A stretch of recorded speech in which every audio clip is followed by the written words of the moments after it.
রানী, দিশা আর মায়া ছিল সর্দার বাড়ির তিন বউ। ওরা তিনজন সারাদিন বাড়ির সব কাজ করত, কিন্তু ওদের শাশুড়ি ওদের ঠিক মতো করে খেতে দিত না। ওদের একটা কাজ শেষ হতেই আরেকটা কাজ ধরিয়ে দিয়ে সে বসে বসে আরাম করে পান চিবুত, আর বউদের কষ্ট দিয়ে মনে মনে সে বেজায় খুশি হতো।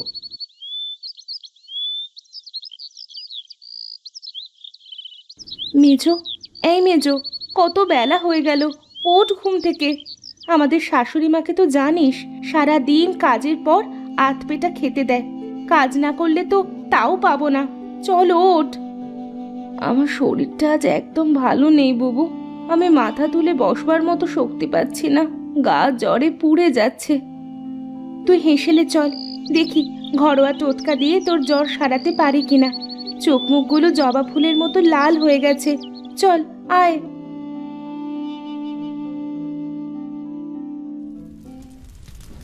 আমাকে একটু পানি দাও বুবু, গলাটা কেমন শুকিয়ে আসছে।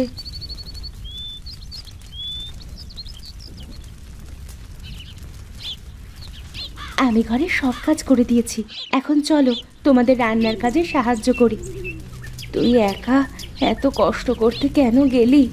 পরে তিনজন মিলেই ভাগ করে কাজ করতাম। এ আর এমন কি কাজ, ঘর পরিষ্কার করে ঝাড়ু দিয়ে বাসন ধুয়ে এলাম। হয়েছে বাবা, অনেক হয়েছে। আমার আনাজ কাটা শেষ, উনুন ধরানোই আছে। আমি বরং খিচুড়িটা বসিয়ে দিই, তারপর বেগুন আর পাঁপড় ভেজে নেব। আহ, কতদিন যে খিচুড়ি খাইনি। শুধু খিচুড়ি কেন বলছো? গরম ধোঁয়া ওঠা ভাত, এটাও তো পাতে পড়ে না। বলি সব তো বেশ খুশ মেজাজেই আছো, বলি আজ কি খাবার পাবো? সূর্য তো বাবা মাঝ আকাশে এসে পড়লো, না খেয়ে থাকলে যে আমার বাচ্চাদের পেটে পিত্তি পড়বে। আর একটু মা, এই তো হয়ে এসেছে, এখনই খেতে দেব। হলেই ভালো। আর শোনো, আজ মেজ বউয়ের খাওয়া বন্ধ। এই সর্দার বাড়িতে যে কাজ করবে, খাবারে শুধু তারই অধিকার। এটা আপনার কেমন বিচার মা? একজন মা হয়ে আরেকজন মেয়েকে কি করে না খাইয়ে রাখতে পারেন? আপনার সংসারে কোনো কাজ তো পড়ে নেই।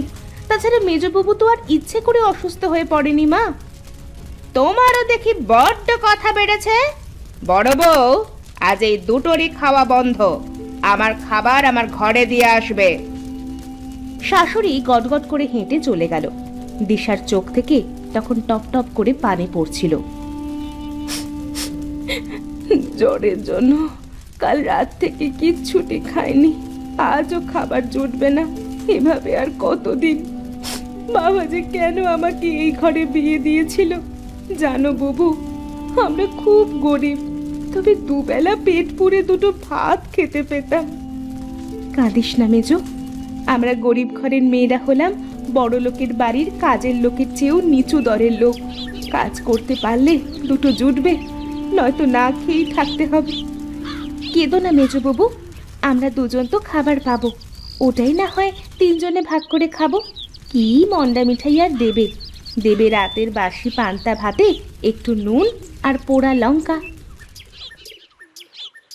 সেদিন ওরা তিনজনে সবে পান্তা ভাত নিয়ে খেতে বসেছে, তখন এলো এক বৃদ্ধ ভিক্ষুক। আমাকে দুটো খেতে দেবে মা? আমি 2 দিন ধরে না খেয়ে আছি। আপনাকে যে কি খেতে দেব বাবা?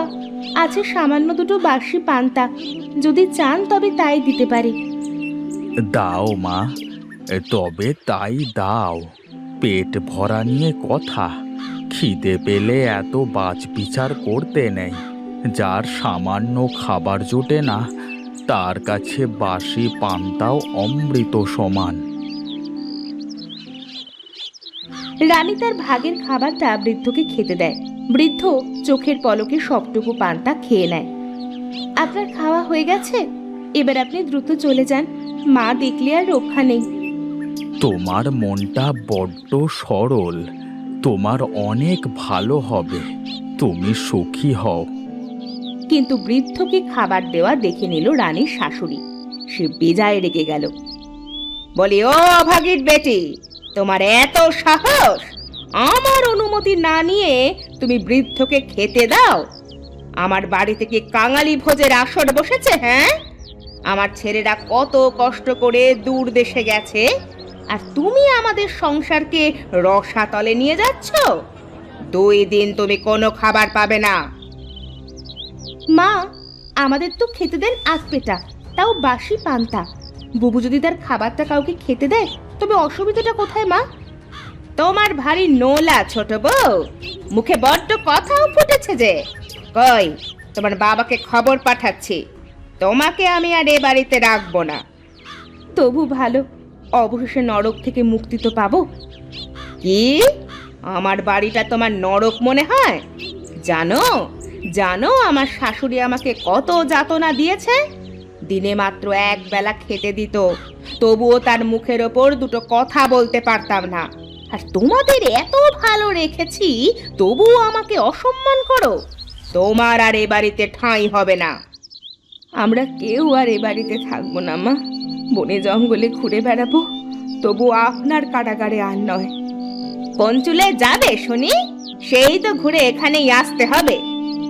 না মা, আমরা এখানে পড়েছিলাম যে একদিন আপনি আপনার করা ভুলগুলো শুধরে নেবেন, কিন্তু আপনার শাস্তির দিনের পর দিন বেড়েই চলেছে।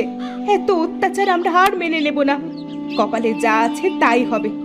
চল, আমরা 3 বোন কোনো না কোনো আশ্রয় ঠিকই পেয়ে যাব। 3 বউ বাড়ি থেকে বেরিয়ে পড়ল। ওরা হাঁটতে হাঁটতে গ্রামের একদম শেষে চলে এলো। একটা সুন্দর বড় বাড়ির সামনে এসে দিশা বসে পড়ল। আমি আর চলতে পারছি না, আর 1 পা গেলেও হয়তো আমি মরে যাব। আর যে পা চলছে না বুবু, এবার আমরা কি করব? একবার যখন ঘর ছেড়েছি, তখন আমাদের রাস্তা স্বয়ং বিধাতাই দেখাবেন। আমরা বরং এই গাছটার নিচে বসে একটু জিরিয়ে নিই। ওরা জিরিয়ে নিতেই সেখানে বৃদ্ধ ভিক্ষুক এলো। মা, তুমি এখানে? কি হয়েছে মা?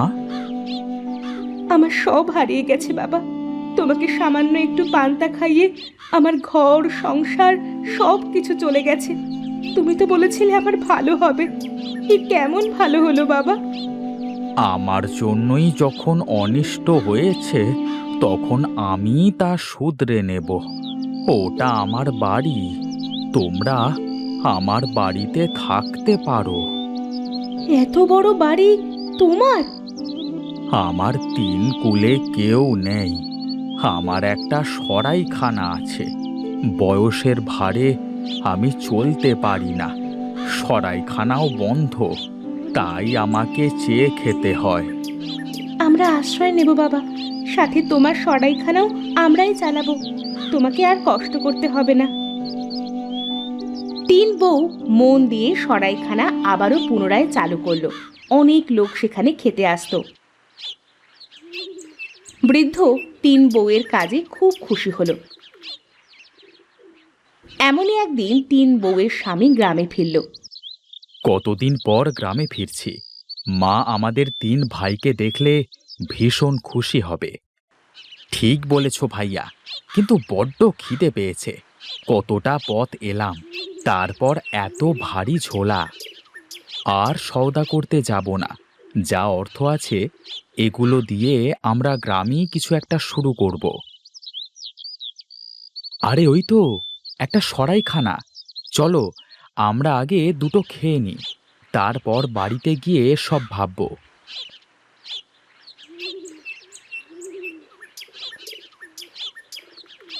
ওরা সরাইখানায় এসে চমকে গেল। ওরা দেখল 3 বউ মন দিয়ে সরাইখানা সামলাচ্ছে। তোমরা তোমরা 3 জন এখানে কেন? বাবা, সব দোষ আমার। আমাকে সামান্য পান্তা দেওয়ার অপরাধে ওদের আজ এই অবস্থা। তবে এখানে যা দেখছো সব ওদের। ওরা 3টি বউ বড্ড পয়মন্ত। কেন আমার বৃদ্ধ মাকে কষ্ট দিয়ে তোমরা এখানে চলে এসেছো, আমি তা জানতে চাই। সেদিন যা যা হয়েছিল 3 বউ সবটা খুলে বলল। মা তোমাদের এত কষ্ট দিত, আমাদের আগে জানাওনি কেন? জানালে কি হতো? মায়ের করা কাজগুলোকে বন্ধ করতে পারতে, নাকি পারতে মায়ের সামনে কোনো কথা বলতে? আমরা তো এখন ফিরে এসেছি, এখন তোমরাও ফিরে চলো। তোমাদের কোনো অসম্মান হবে না, আমরা তোমাদের বিশেষ খেয়াল রাখব। এবার তোমরা ঘরে ফিরে যাও মা, আর আমার যা কিছু আছে আমি সবটা তোমাদের দিয়ে দিলাম। তোমরা 3 বোন এক হয়ে একে অন্যের পাশে থেকো। সামান্য একটু পান্তা আমাদের সুখ, শান্তি আর বাবা সবটাই পাইয়ে দিয়েছিল। আমরা ঘরে ফিরবো, কিন্তু তোমাকে একা রেখে যেতে দেব না। আমাদের জন্য তুমি অনেক করেছো, এবার সময় আমাদের। হ্যাঁ, আপনি না থাকলে ওরা কোথায় যেত কে জানে। চলুন, আর না করবেন না।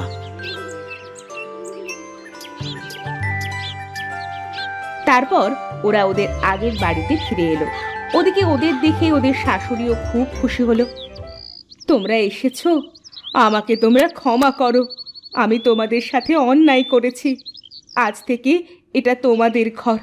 তোমরা যা করবে এটাই এই ঘরের নিয়ম হয়ে রবে।